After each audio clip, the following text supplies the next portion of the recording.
back.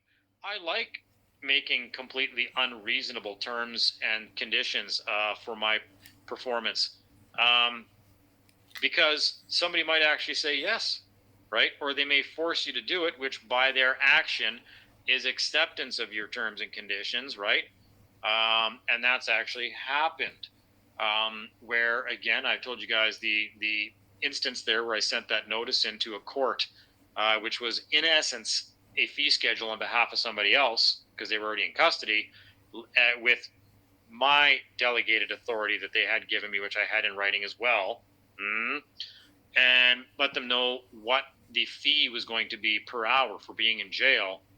That made it into the newspapers. And when it was read out into the court by the judge before issuing sentence at the sentencing hearing, and they made a point of saying, I received this, by fax, and I'm going to read this onto the record before sentencing. And they did. The Crown attorney jumped out of the chair and screamed, Your Honor, that's a preposterous amount of money. Yeah, it was. And you can enforce it. That's a whole other conversation. Back then, we were a little bit ill-prepared for that because that's like 2010. But it's not the first instance we've had of that where the only objection the Crown had in the courtroom was at the rate, the amount. No one screamed, you can't do that. You can't bill for this. We're not paying you. It was, that's preposterous. Yes, it was. Okay? This shit's real. What do you think about natural law being brought up in court? Contract law is natural law. Why bring up natural law? What natural law are you going to bring up? Gravity? Are you going to bring up fucking density? Are you going to bring up lead poisoning by something, a lead projectile being fired at you at a super high velocity? Like what natural law is being brought up? Natural law won't help you. Contract law will. You have a natural right to not be enslaved and to preserve your own life. And that is what is going to allow you to enforce your contracts once you lock them down into one. Did you do the added steps of notice of true bill and notice to debtor? Did you get your defaults to the lien stage? Oh, yeah. I had liens in 2012 against the legislative building in Manitoba and the downtown courthouse for $790 million. And I was receiving letters from the RCMP demanding I remove my lien from them as well, which I got back to them and said I'd be more than happy to remove my lien after you paid me. That was 6 months before I went to jail for the next 4 years. I don't even know where my paperwork is anymore. Everything was stolen in my beach house raid. They went after all my documents. Everything was fucking taken. That's why they went there, is because of the liens. The original documents that I had that were in my office, that was industrial espionage. They had to go after that original paperwork, even though I had copies, but that's going to be a bit of an uphill battle. How the hell does enforcement go then? The courts will enforce that. The courts are there to enforce contracts and commerce. That's literally what they're there for. You never have a contract. That's the problem. You think you do, you don't. And unfortunately, it is an uphill battle, but it also isn't. It's simple civil rules of procedure and defaults and certificates. Current court structure is tyranny, only because you don't know what's going on there. Were your liens based on tacit procuration of agreement? Yes, the default process was because nobody rebutted, but my initial documents, I had all the proof in the world that I had a properly filed and served what back then we called a fee schedule for how much things were going to cost if they chose to interact with my person. So it was all legit.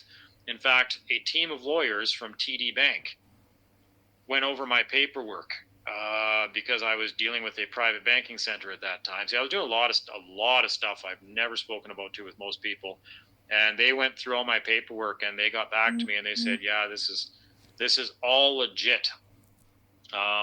Now, I won't tell you the ending of that story. It's good, but back then I didn't know where to go do what they asked me to go do. I do now. That's the most precise I'll get. But they said, yeah, like your liens are good. Like it's now go do this. They literally told me what to go do with my liens. The lawyers for TD Bank in Toronto head office. So that I know that was all correct, and I know that's why they went to my house, and I know that's why I became the Canadian renowned terrorist, to discredit me, because of my valid lien against the legislative building and the courts that I was in the process of. The last couple of months, I was a couple of months away from making that a reality that probably would have shown up in a court record that they could never get rid of. So instead, I went to jail for 4 years and all my paperwork's missing. Color of law puts them in liability, keep them in check. Well, I'm not going to agree with that. I'd say that contract law keeps them in check, puts them in liability.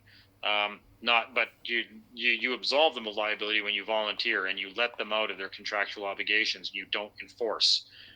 The big one for government employment, coercing job or be fired, 8 notices of fee schedules or risk courts ineffective as part of the same corporation.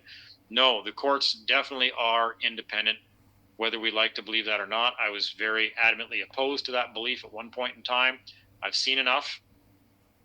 They will enforce, but again, I'm not going to say it's a benevolent system, but they will enforce a cut and dry contract. It'll never make it to court if you've done it right. Actually, my brother had some wonderful stuff on that a couple of weeks back. I spoke to him about to do with, obviously without getting into any particulars at all, but basically they're obligated by law to settle with you if it looks like you have what the courts will award. So if you have enough and you've done it right enough, it will never make it to court. They will settle with you out of court. And they're actually, it's not even a choice. They're obligated to by law. That's their own law that obligates them to do that. That's his stuff he found. I'm not going to get into that anymore. Now, you got to remember also, when it comes to judges, somebody said the judge is acting like a king. Have control of your person long before you go into any arena, because if they control the person, you could inadvertently bind yourself to arbitration, where they can, on behalf of your person, waive the fees and the liability, because that's how they got out of the expensive lawsuits from 100 years ago, was by getting everybody into a social scheme like social insurance or any other kind of insurance scheme, where as long as they have the authority to speak on your behalf, they can waive your ability to sue. That's what happens. Manitoba Public Insurance Corporation being the key example of that. Anybody who's insured through Manitoba Public Insurance Corporation cannot sue another person insured through Manitoba Insurance Corporation, Manitoba Public Insurance Corporation, because it's a conflict of interest. You're part of the same insurance company, so anything that is done is through binding arbitration. So, which looks no different than a courtroom, I might add. So when people think you're in a courtroom, well, you are, but there's all sorts of different types of courtrooms, and you are likely in front of a guy who has the authority to act as an arbitrator under contract. You're not in front of a judge, or the judge is acting as an arbitrator, and there's no human rights there. There's no contracting rights. There's no anything. He's arbitrating between two parties under contract to limit liability. And that's the whole point of these schemes, is to limit liability, because 100 years ago, even 50 years ago, these insurance companies are getting sued for millions and millions of dollars, like, say, what happens down in the United States, where that system is still running rampant.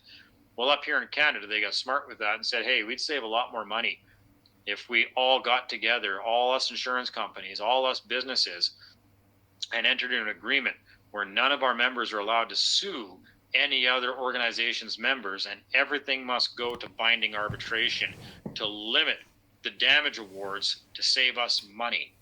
And that is where you're at right now, is almost every single situation where you walk into a courtroom or any other kind of a hearing of any kind, you are in arbitration and you're before somebody who has authority to do things on behalf of your person with or without your consent or even your knowledge.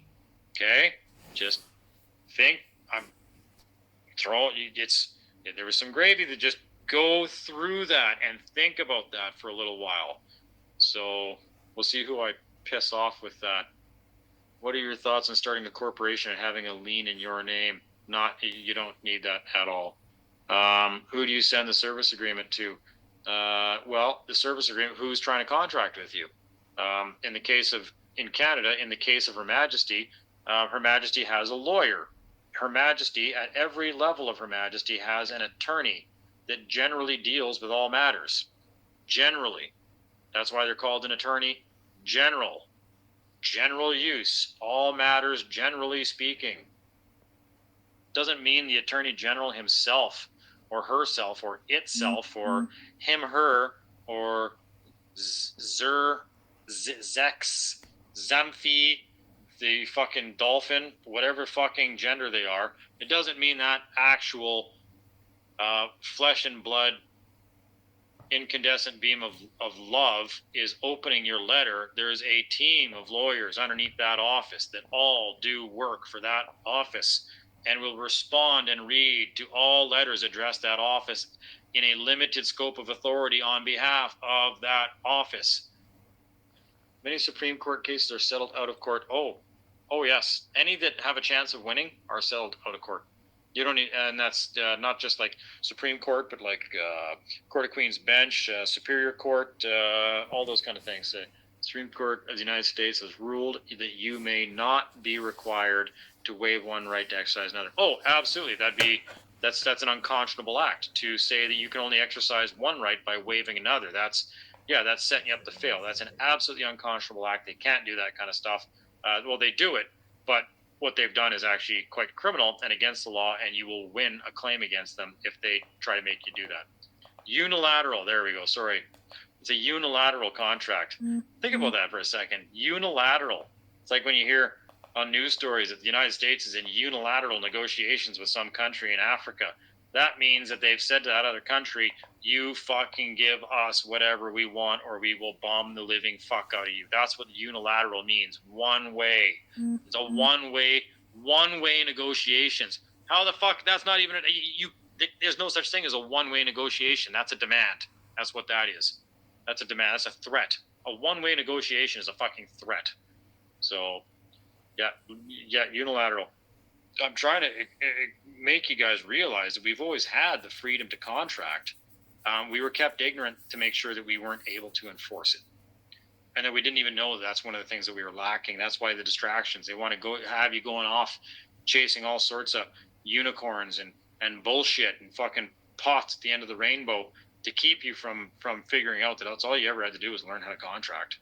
The instant that you've technically given somebody notice that whatever authority was granted to them has now been withdrawn, it's already over as of that instant. They have to be given notice of that, though. Now, that doesn't mean everything's going to flip overnight within the system because they don't like to give up power easily. So that's usually just the beginning of the fight. However, your valid claim goes right back to the instant you can prove the timestamp on that registered mail delivery that they were given notice, right? They were given notice that their powers were withdrawn. And that's when it's over. That's when that is when it is technically, legally over. Now it's the fight. So, anyways, I'll leave that at that. A written conveyance of power, which is all really a power of attorney document is. A power of attorney document, I always make sure I put on any documents, revocable at will. Like anything that I've done is revocable at the snap of a finger, verbally, on the phone. That's it. You don't represent me anymore. Fuck you. Right? It's done as of that moment. Now, if that person continues to represent you in a way that you have withdrawn from them, they're absolutely liable. And that's really all the notice of liability does.